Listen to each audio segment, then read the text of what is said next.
We are very close to Thunder Bay. We're adjacent to probably one of the most beautiful lakes in the world, Lake Superior.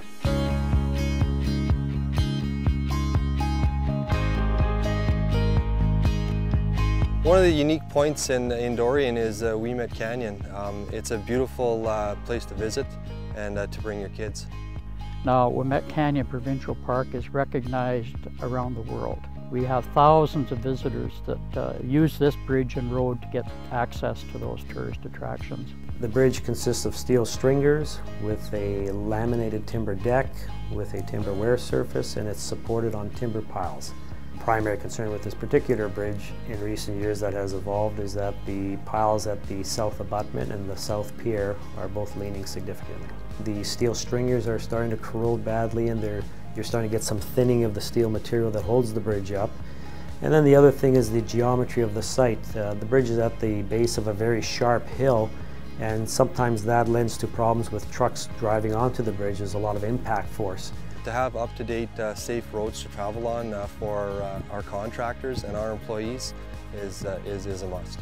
We made a decision based upon analysis and based upon engineering judgment to limit the load posting on the bridge to 5 tons. And that means that our fire truck cannot go over this bridge.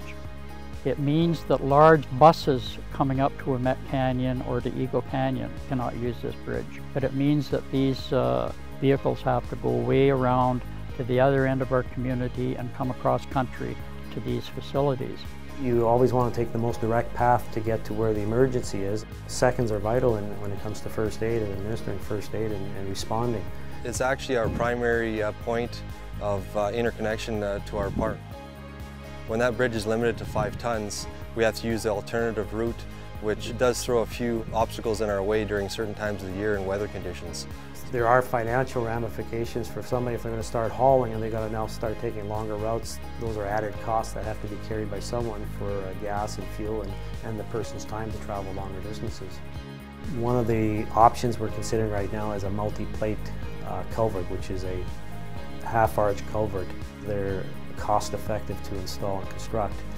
Contractors have gotten very good assembling them in the field, and they require very little maintenance, which is important for townships and smaller towns. To budget to repair our bridge, to repair ditches, culverts, and this sort of thing, we do apply for grants.